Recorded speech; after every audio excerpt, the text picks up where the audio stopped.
c'est excellent. Merci. Félicitations.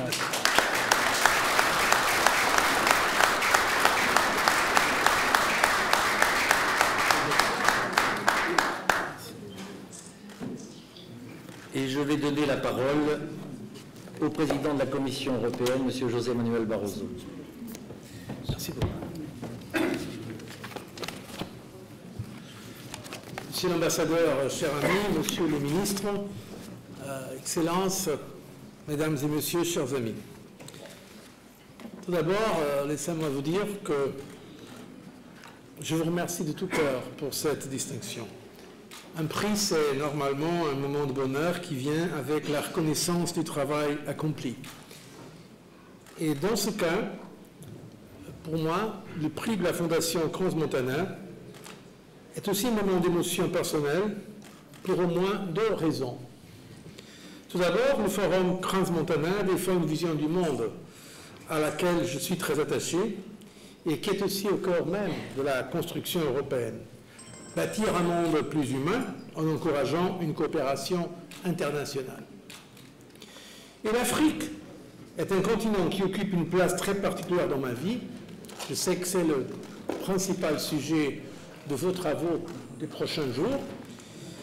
Les liens avec l'Afrique sont des liens anciens, des liens de sincère amitié. C'est un continent que je connais bien. J'y suis allé très souvent, que ce soit à titre privé ou dans mes différentes fonctions publiques. Depuis mes jeunes années comme secrétaire d'État portugais aux affaires étrangères et à la coopération, j'ai beaucoup travaillé pour la paix et le développement en Afrique, notamment la médiation du processus de paix en Angola, aussi l'appui à la réconciliation au Mozambique, l'appui à la transition démocratique en Afrique du Sud. Je me rappelle bien la prochaine fois que j'ai eu l'honneur d'être en contact avec cette grande personnalité maintenant disparue, Nelson Mandela. C'était le jour même de l'indépendance de la Namibie, le 20 mars 1990. Il venait à peine de sortir de la prison et nous avons appuyé à différentes façons. Voilà, je crois que l'Afrique, c'est un continent qui a une vocation à travailler directement avec l'Europe et l'Europe avec l'Afrique. C'est pourquoi aussi plus récemment, comme président de la Commission européenne, j'ai lancé plusieurs initiatives pour le monde en voie de développement en général, mais spécialement pour l'Afrique. D'ailleurs, c'est le continent que j'ai visité le plus fréquemment, bien sûr, à part les pays européens, mais le continent en dehors de l'Europe que j'ai visité le plus fréquemment. Et je me suis engagé à renforcer une nouvelle relation entre l'Union européenne et l'Afrique, une relation qui dépasse les vieux modèles. Et aujourd'hui, je suis fier que nous ayons réussi à faire évoluer nos rapports vers un partenariat qui incarne une nouvelle approche, celle d'une relation fondée sur des valeurs et des intérêts communs entre partenaires qui ont la même dignité et qui doivent se respecter. C'est bien cela qui est à la base de la stratégie conjointe que nous avons adoptée en 2007 à Lisbonne, lors du deuxième sommet Union européenne-Afrique, une stratégie véritablement écrite à quatre mains pour une coopération politique et économique renforcée et une place centrale donnée au développement social. Pas seulement l'Afrique, je crois que nous avons, Commission européenne, été à l'avant-garde de la lutte aussi contre le sous-développement, contre la pauvreté. Moi-même, j'avais lancé l'initiative en 2009, dans le cadre du G8, d'une contribution unilatérale de l'Union européenne de 1 milliard d'euros supplémentaires pour la lutte contre la faim, le Food Facility, 1 milliard d'euros qui a été intégralement déboursé et dont ont bénéficié 55 pays. Et je me suis aussi engagé à ce que le budget de l'Union européenne sur la période 2014-2020 maintienne notre très haut niveau d'ambition et de générosité en matière d'aide européenne au développement. Je me suis battu pour cela parce que combattre la pauvreté, défendre un monde plus équitable, plus juste, c'est une question de valeur. C'est aussi une question d'intelligence stratégique. Et je suis heureux et fier que même dans une période de contraintes budgétaires assez importante parmi nos États membres, il soit d'accord, cela a été possible de maintenir les engagements pour l'aide au développement, notamment pour le support aux objectifs du millénaire dans notre politique de développement.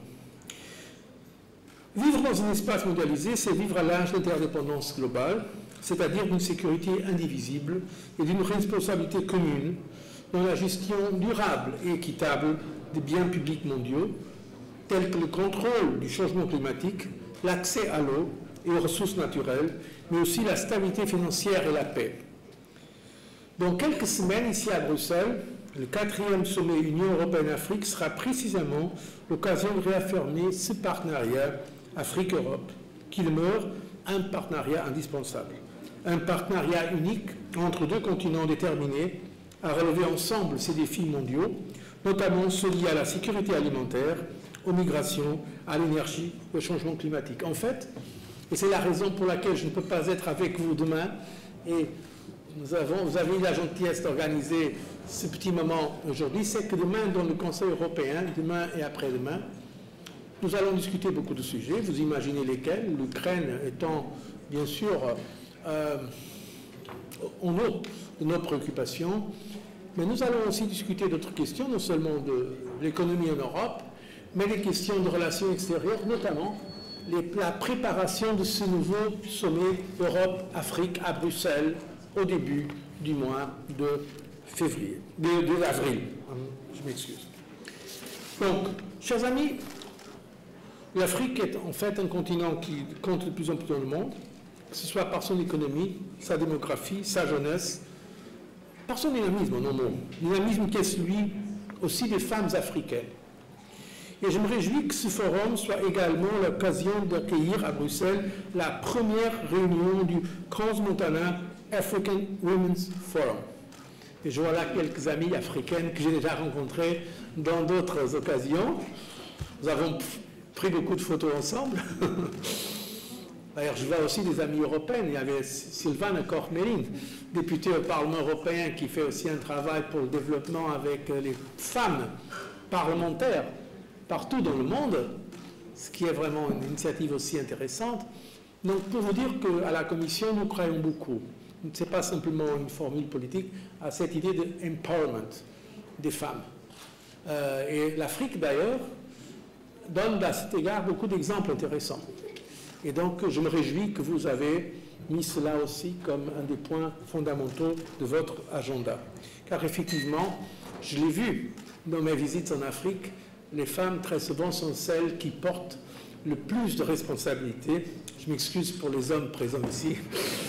Mais sont elles qui portent le plus de responsabilités en termes de développement économique et social.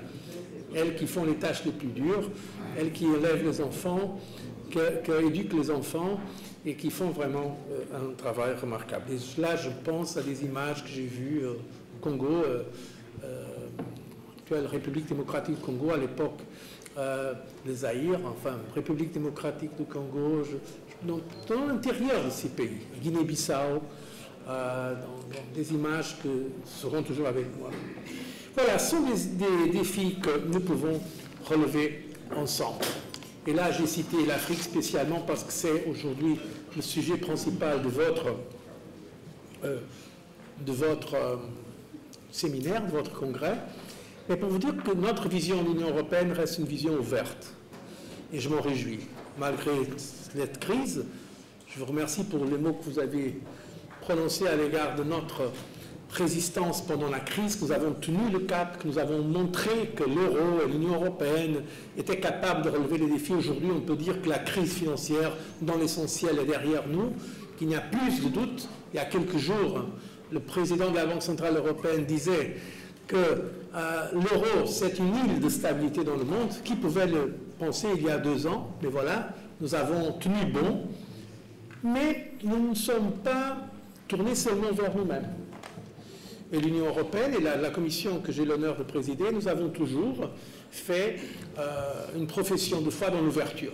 L'ouverture aux autres, que ce soit dans le commerce international, que ce soit dans l'engagement, par exemple au niveau du G20, que nous avons d'ailleurs lancé pendant la période de crise pour avoir une position coopérative et pas une position unilatérale dans la réponse à la crise. J'étais fier d'aller à l'époque avec le président en fonction du Conseil européen qui était le président Sarkozy. Moi-même et lui, nous sommes allés convaincre le président Bush, George W. Bush, d'organiser le premier sommet du G20 qui, à mon avis, a réussi quand même qu'on résiste aux forces protectionnistes et à l'isolationnisme. Et donc l'Union européenne continue avec cette vocation d'ouverture, de solidarité avec les zones du monde qui ont besoin de notre solidarité, mais aussi, comme je l'ai dit tout à l'heure, avec l'intelligence stratégique. Ce n'est pas simplement une coopération en termes d'aide au développement, c'est la construction d'un partenariat qui peut être mutuellement bénéfique. Et je prends votre prix comme un encouragement pour continuer sur cette voie.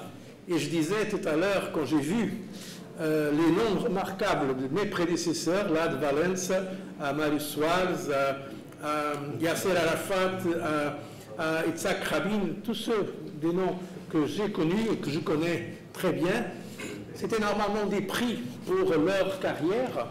Et moi, je disais à mon collaborateur, comme j'aime beaucoup recevoir ce prix, mais j'aurais préféré ce soir recevoir le prix de Young Leader for Tomorrow. Mais là, c'est déjà une reconnaissance de mon passé. Mais comme je ne peux pas recevoir le prix que j'ai vu que vous avez aussi quelque part de Global World Young Leaders for Tomorrow, ce que je peux vous promettre, c'est qu'avec le même esprit de dynamisme de la jeunesse, je vais continuer à défendre ces valeurs qui sont vos valeurs et nos valeurs. Merci beaucoup pour votre attention.